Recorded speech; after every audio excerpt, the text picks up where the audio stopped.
People are always asking me what brain surgery is actually like. So today I thought I could share with you, walk you through my experience of having that surgery. If you don't know me, hi, I'm George. I was diagnosed with brain cancer in August 2024. It's great, highly recommend. I'm sharing that journey here on YouTube. Come along if you'd like to join me. So it all kicked off last year on October 24th. It's 7 a.m. and we are jumping in the car to drive to the hospital. And I'm not gonna lie, it felt quite strange. Okay, let's do this. Ready? Yeah. All right, Yeah. let's go. Let's do the thing.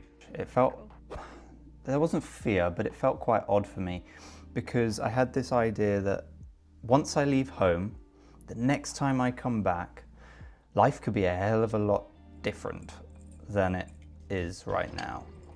Are you coming? Yep, I'm coming. Come on then. And the drive to the hospital, hour and a half, I felt quite calm, quite collected. Annalise and I sat, and it was reasonably quiet. Neither of us were particularly chatty because it was early in the morning. 9 a.m. swings round, we park on up, we arrive at the hospital, and our really good friend Shane, absolute legend of a man, arrived as well. He was there to join in with the party. I teared up. I got quite emotional quite rapidly because there was this sudden feeling of love and support from him and Annalise and so many other people that was kind of overwhelming. I wasn't scared, I wasn't nervous for the actual surgery itself. It was just this, yeah, I don't know how to describe it. It was an emotional day to deal with from the start. And there I was in a multi-story car park, crying my eyes out with Shane, both of us just kind of hugging. Yeah. So 10 o'clock, we arrive into the reception and we log in as such. I'm like, hey, I'm George, I have surgery, let's do this thing. She said, cool, take a seat. A few minutes later, a nurse comes out, pulls us into an office, and she hits me with a barrage of questions. Things that I just didn't know were really connected. They were like, hey, have you got any devices on you? Have you got anyone at home? What's the home situation like? then they took like weight, height, blood pressure, simple bits and bobs to kind of get an idea of what's going on. She then gave me a gown and some really attractive like compression sock things. I mean, there are two people in here who could help you, but we're just enjoying watching you struggle. This is where Shane gets to see your bottom. Yeah. You want to see my butt? Yeah. That's my butt. Okay, hold on. Am I pretty? Yeah. From there, Shane, Annalise and myself went around to another waiting area where an anesthetist,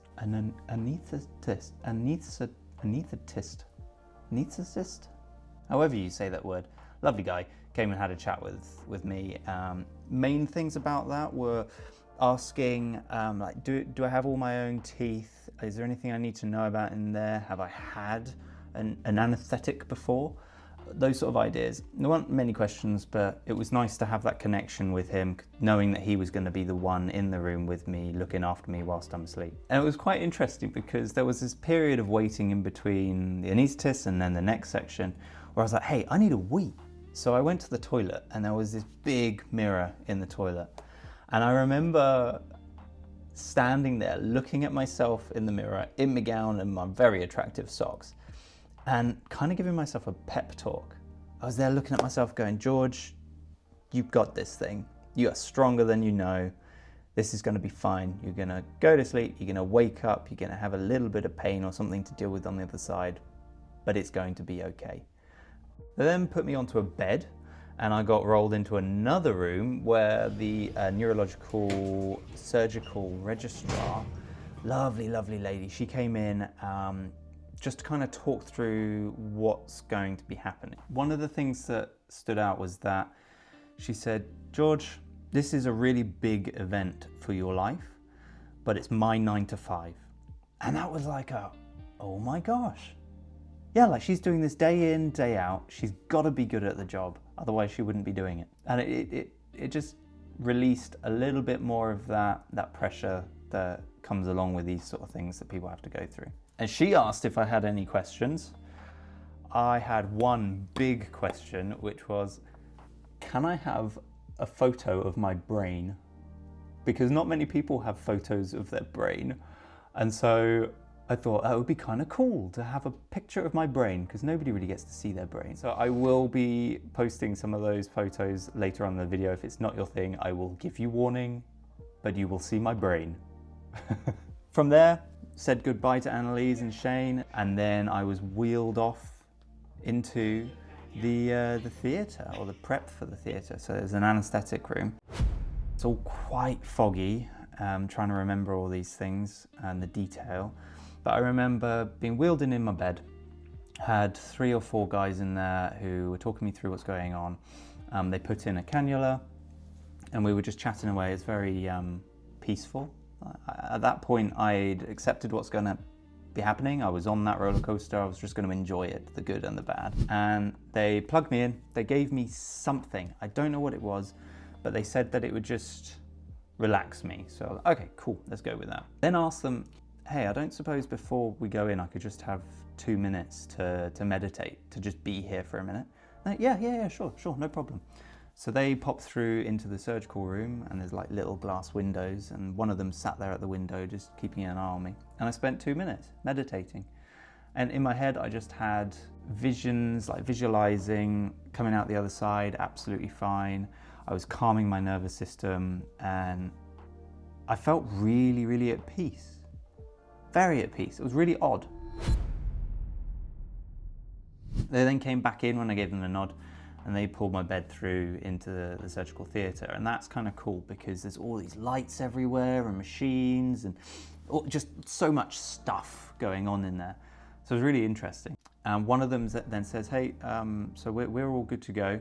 This is the propofol, which is like a big white syringe. They said, well, this is the stuff that will send you to sleep. So yeah, you're all good. And that's about as much as I can remember. So there I am on the table, completely out of it.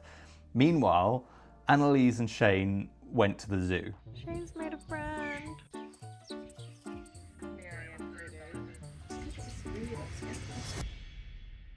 I went in for surgery at about 12 o'clock. 3 hours later, Annalise gets a call from the registrar that we'd met prior, saying, hey, George is out. Surgery went well. Are you in the hospital so we can come have a chat? And Annalise is like, no, I'm I'm at the tiger enclosure at the zoo. and the registrar's going, oh no way! Like, you actually went to the zoo. Like, normally people just pace the corridors waiting and waiting. From what Annalise told me, I spent about 2 hours in recovery post-op. I don't remember any of that. Apparently I had a meeting with the registrar and other conversations. I don't remember anything to do with that. I had 2 hours in recovery, and then from there, they shipped me up to the ward. Now, this is where I start to get some fleeting memories.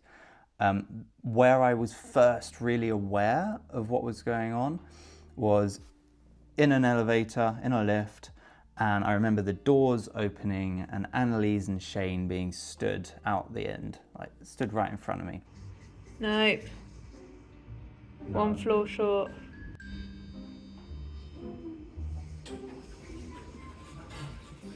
No, not dead again. Damn it. He's not there. Not here. Where is he? I don't know. I don't know where he is. It is. What's up? What's up? Hey, how are you guys? I'm good. And it's kind of strange because it's like I don't have the travel in between. So I was there, I saw them, and then suddenly I was in the ward. Do I look great? Plugged in, ready to rock and roll and recover there with them.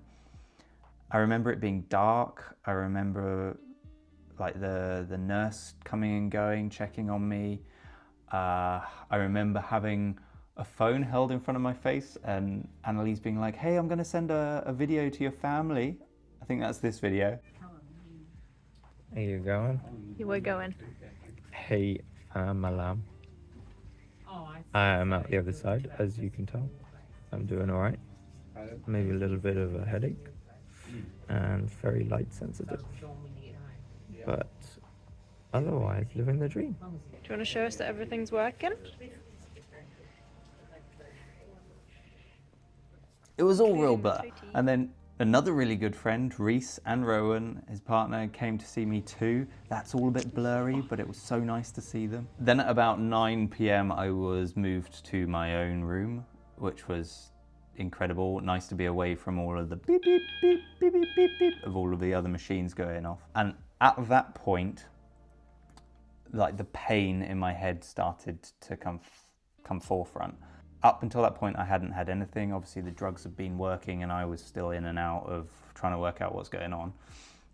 But then this pain gradually started to grow. And I tried to sleep, so I was sort of dozing off, and then this pain would come in and then I'd be awake again. It was quite... I mean, it was the most intense pain I have ever experienced in my life.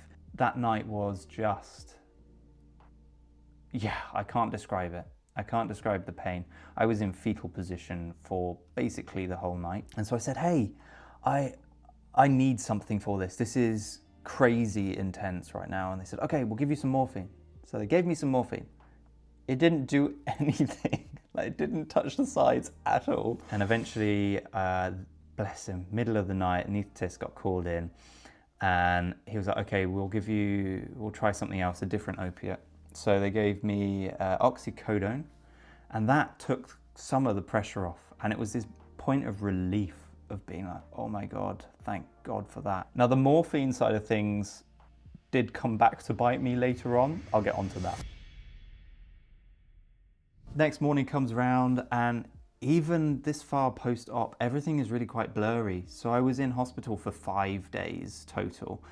And I remember friends coming to visit. I remember just kind of dealing with the pain, a lot of sleeping. I also had issues with eating. So because they cut in through here, they cut through all of the jaw muscles, right? So I could hardly open my mouth whatsoever. And so eating was really, really difficult.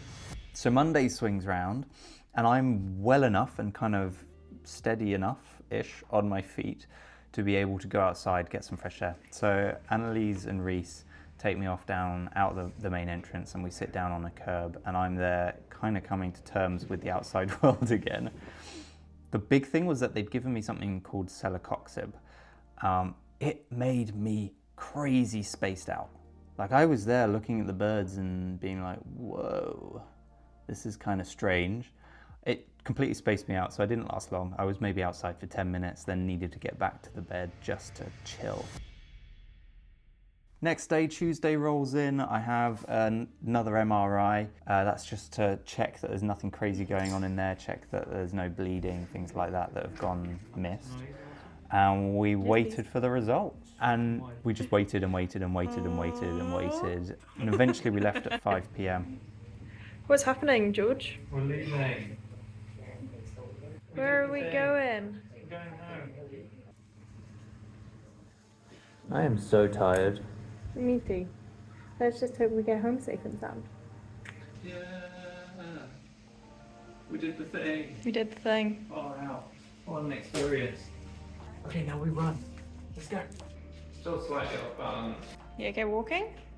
Yeah. Are we out now? Oh, cool. Let's go then. Lead the way, sir. I don't know where the car is. Freedom!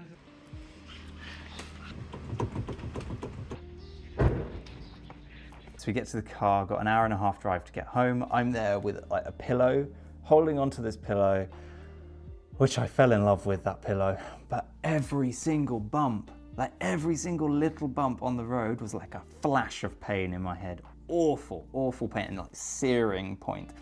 So that drive felt like an eternity. It felt like 5-6 hours. And eventually we get home.